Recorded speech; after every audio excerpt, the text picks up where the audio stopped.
어제 날씨도 굿인데 함께 야외 나갔다가 오셔서 많이 피곤하시죠. 그럼에도 불구하고 이 새벽을 깨우시고 하나님 앞에 나와 예배하기를 사모하고 또 하루의 시작을 하나님과 함께 하기를 소망하는 우리 성도님들께 하나님께 오늘도 함께 하실 줄 믿습니다. 어제까지 우리는 사울의 저주, 사울이 서약한 것에 대한 저주로 인해서 누구의 잘못이냐 그것을 따지며 지금 제비뽑기를 한 것을 우리가 함께 나누었죠. 우리가 제비뽑기 하는 것을 좀 생각해 보았으면 좋겠습니다. 이스라엘 백성들에게 있어서 제비뽑기라고 하는 것은 하나님께서 직접 나타나서 어떠한 대답을 해주시거나 아니면 증표를 보여주시거나 하는 것을 기다리며 그들이 할 수 있는 마지막 최후의 수단이 바로 제비뽑기였었어요. 그래서 그들에게는 우림과 둠밈이라고 하는 것이 있었거든요. 그것은 제사장이 에봇을 입고 있을 때 제사장이 하나님께 구하였고 그 하나님의 뜻을 가리는 옳습니까 그렇지 않습니까 맞습니까 아닙니까 할까요 말까요 등등 그러한 최종적인 의견을 물어볼 때 구할 때 대답을 구할 때 사용하였다고 합니다. 그래서 오늘 우리가 함께 읽고 있는 이 사무엘서에도 보면 그 바로 우림과 둠밈을 통해서 사울이 의견을 많이 이렇게 결정을 하였던 것 같아요.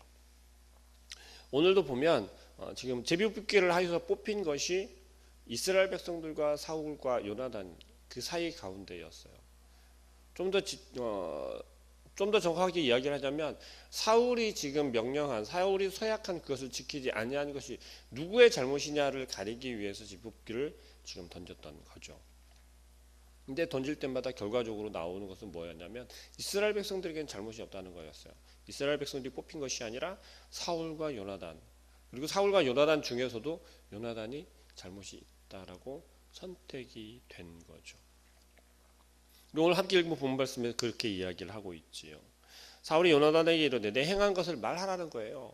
사울은 지금 요나단이 무슨 행동을 하였고 무엇을 어겼고 어떠한 잘못 때문에 지금 이러한 상황이 되었는지 여전히 간파하지 못하고 있던 거죠. 듣기만 하였고 그것이 사실인지 아닐 거야 아닐 거야 라는 마음이 많이 앞서 있어 보입니다. 왜요? 자기 아들이잖아요. 내 혈육이잖아요. 만약에 혈육이 아니었고 요나단이 아니었다면 아마 백성들의 이야기를 듣고 당장 잡아다가 우리말로 족쳤겠죠. 또 사실대로 말해. 뭐 잘못했어? 왜 그랬어? 넌 정말 죽을 거야. 그리고 아마 죽였을 거예요. 그런데 오늘 보니 제비뽑기를 하여서 정말 잘잘못을 다시 한번 구하고 찾고 그것이 정말이냐 알면서도 우리는 계속해서 되물는 경우가 있죠. 너 진짜 그거 한 거 맞아? 우리가 들었고 혹은 그 사실을 확인을 한 이후에도 그것이 정말 아니기를 바라면서 혹시라도 아니기를 바라는 마음에 계속해서 물어보죠. 아니면 그 속에서 어떤 다른 구실을 찾고자 하는 거예요. 너 그때 분명히 무슨 다른 이유가 있었지. 그렇게 할 수밖에 없었던 다른 이유가 있었지. 그 이유가 뭐야? 그것을 이야기해. 그러면 정상 참작을 해줄게 라고 하는 우리의 마음이 있잖아요. 우리의 자녀들이 혹시 우리 부모님들이 이야기한 약속한 그런 것들을 지키지 않았을 때 행하지 못했을 때 우리 어떻게 이야기하죠? 너 사실대로 말해봐. 왜 그랬어? 뭐 때문에 그랬어? 라고 다그쳐 묻죠. 자녀들이 그냥 내가 잘못했어. 내 실수야 라고 이야기를 해도 다시 한번 묻습니다. 왜 그랬어? 무슨 상황이었는데 그래? 왜 그렇게밖에 할 수 없었어? 라고 우리는 다시 다그쳐 묻는다는 거죠. 그것이 아마 부모의 마음인 것 같아요. 근데 사울도 아마 지금 요나단을 향해서 왜요? 자기 아들을 죽여야 하잖아요. 죽일 수밖에 없는 상황이잖아요. 왜냐하면 자기 스스로 자기 입으로 스스로 뱉었잖아요. 여호와 하나님 앞에서 정녕 죽을 거다라고 이야기를 했는데 그 제비 뽑힌 것이 바로 자기의 아들이라는 거죠. 요나단이라는 거죠. 왜 요나단이 죽으면 사울이 더 마음이 아플까요? 그냥 자기의 아들이기 때문에 단지 그럴까요? 조금 더 멀리 내다보고 설명이 되어 있거나 하지는 않지만 지금 되어지는 상황 속에서는 사울의 대를 이어서 왕이 될 것은 누구였죠? 당연히 요나단이잖아요. 왜요? 지난번에도 제가 설명을 잠깐 하였던 것처럼 왕으로 뽑히기 위한, 왕으로 세워지기 위한 자질, 자격, 그러한 모습을 요나단은 지금 하나씩 다 보여주고 있다고 했잖아요. 왜요? 뭐 블레셋 진영 가운데 들어가서 전쟁을 치르기도 하고, 스스로 이끌고 들어가서 게릴라전을 펼치기도 하고, 군사를 이끌고 가는 그 통솔력이라든지, 또 그런 모습들을 통해서 이스라엘 백성들로 하여금 인정을 받고 있는 모습, 그러한 것들을 통해서 보면 그렇게 보여지잖아요. 사울의 뒤를 이어서 왕이 될 그러한 사람, 당연히 사울 다음은 요나단. 우리는 이스라엘 백성들은 그냥 그렇게 바라볼 수 있다는 거죠. 그렇게 생각할 수밖에 없다는 거죠. 특히나 우리가 지금 14장 13장에서 계속 읽으며 보여지는 것은 사울의 어떤 모습이에요? 고준 모습이 아니라 이랬다 저랬다 하고 이스라엘 백성들로 하여금 신임을 조금씩 점점 잃어가고 있는 모습이라는 거죠. 그 모습을 단편적으로 보여주는 것이 바로 오늘 함께 읽은 본문 말씀 중에 있지요. 45절 말씀에 백성이 사울에게 말하여 이르되 이스라엘의 큰 권을 이룬 요나단이 죽겠나이까 결단코 그렇지 아니할 거라는 거예요.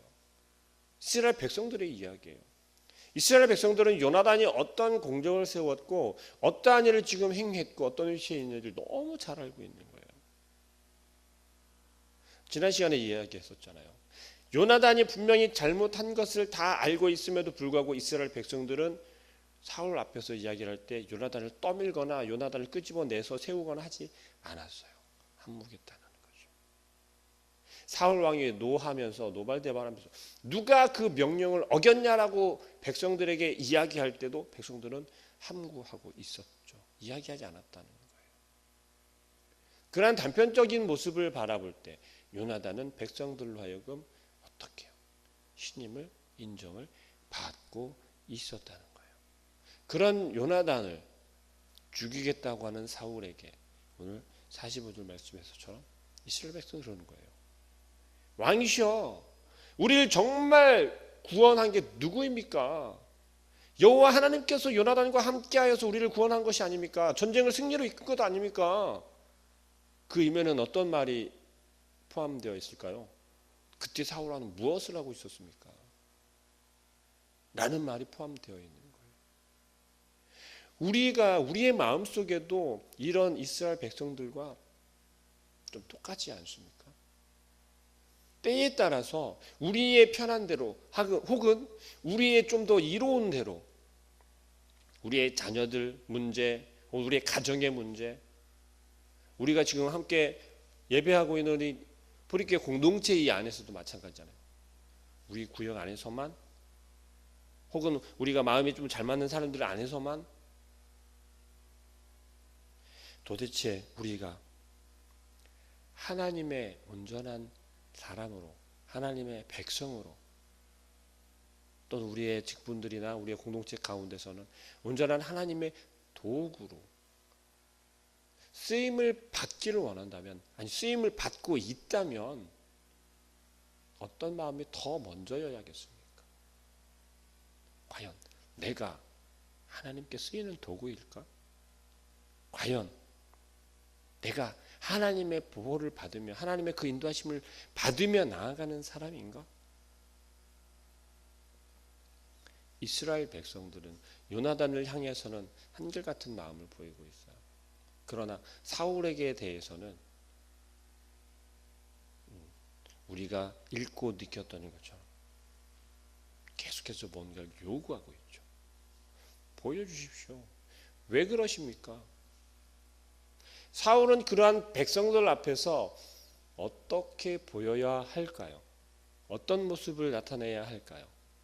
여전히 권위가 있어야 하고 여전히 그들 앞에서 사울이 왕으로서 백성들에게 명령하고 또 서약하고 지켜야 할 것들에 대해서 강하게 그리고 그 앞에서 다시 요나단과 비교되지 않을 만큼의 인정을 받아야 할 수밖에 없다는 거죠. 하나님을 여전히 신뢰하고 하나님의 말씀대로 따르며 하나님께서 나와 함께 해주시고 나는 여전히 하나님의 도구이다. 하나님께서 기름 부어 세우신 나는 하나님의 도구이다라는 것을 인정하고 하나님께 온전히 내어 맡겼더라면 과연 이랬을까라고 생각해 봐요. 계속해서 반복적으로 말씀드리는 건 사울에게는 계속해서 돌이킬 수 있는 기회를 반복적으로 주고 계시다는 거죠. 깨달을 수 있는 기회를 계속해서 주고 있다는 거죠. 그럼에도 여전히 사울은 자기의 생각이 옳은 대로만 계속해서 행하고 있다는 거예요. 우리의 모습, 우리의 행동 속에서도 마찬가지입니다. 우리는 하나님의 말씀대로 행하고 있고 순종하고 있다고 따르고 있다라고 생각하고 행동하고 여길지 모르지만 정말 하나님께서 요구하시고 원하시는 것, 말씀하시는 것은 우리가 정말 어떻게 해야 되는지 하나님 앞에 다시 한번 묻고 또 묻기를 바라고 계신다는 거예요.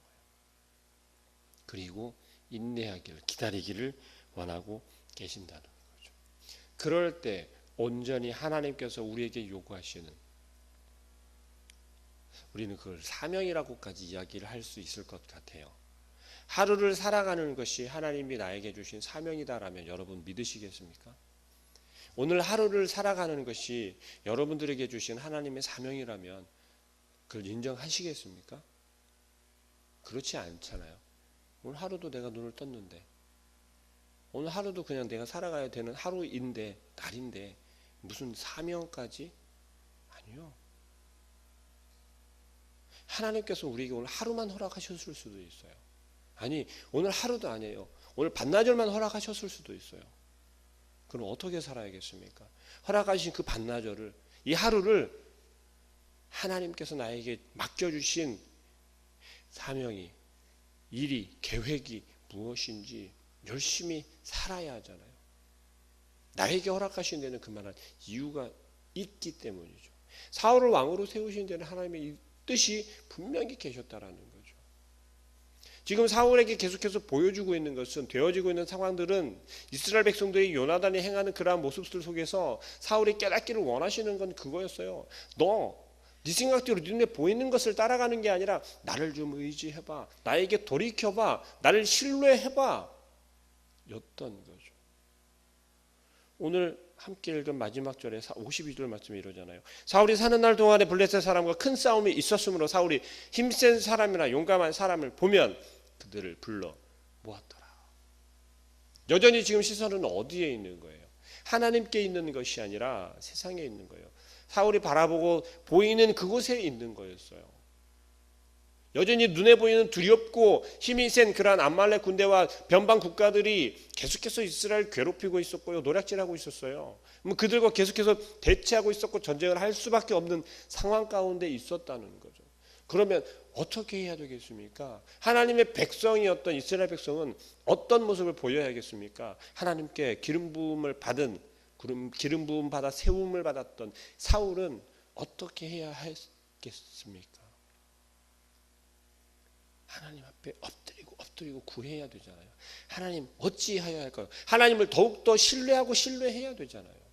근데 그러한 모습이 아니라 자기의 눈에 보이기에 건장한 청년들이 있으면, 힘이 세고 싸움을 잘하게 생긴 사람이 있으면 계속해서 적출했다는 거예요.